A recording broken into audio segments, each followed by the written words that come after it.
Yes, so let's start with the very basic thing, that is creation of a task. So as you can see, there is a column name saying task name. So there are many ways of creating a task. Let's do it one by one.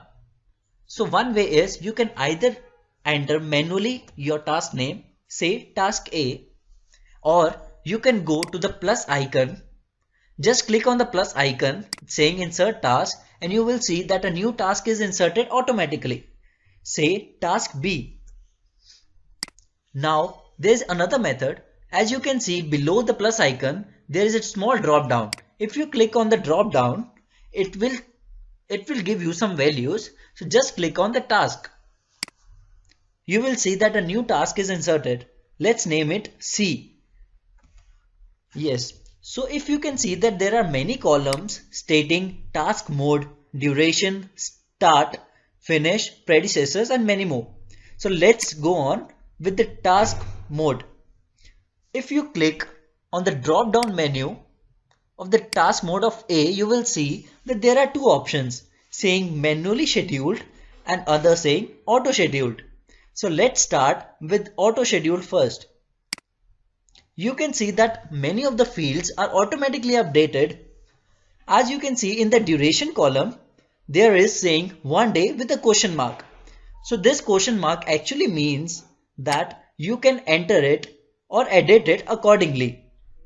Let's say we need a duration of task A to be 10 days. So you can either enter it manually by entering 10, or you can see that there are two arrows which can be used to adjust the duration. Yes, correct. So let's start. Let's make it 10 days and we will start from today and taking 10 days. So as you can see the blue bar in the right side of your screen, that it has taken the 10 working days. I hope you will keep this thing in mind, that Saturdays and Sundays are excluded from the time of duration. Yes, so let's move on to the task B. We will go to the task mode again. If we click on the drop down menu, let's try manually scheduled option. As you can see that there is no much changes in the other columns saying duration, start and finish. So let's enter manually the number of days, say 5 days. Selecting 5 days and selecting the start day as approximately say 26th of January, we will see that it has automatically taken 5 working days and set the finish date accordingly.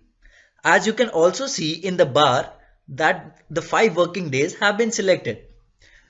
Also, you can select two of the task mode from the above. You can see that there are two values saying manually scheduled and auto scheduled. As you can see that when we clicked on auto scheduled, it has automatically taken the start date as today's date. So we'll again change the start date to the 26th as we selected before to make it manually scheduled. So let's try something different. Let's say in task C, we will take the duration in weeks. So let's suppose we'll take 1 week. So we will observe that we can either enter it by typing week, that is WEEK, or just by pressing enter. We will see that there is a short name given to the week, that is WK.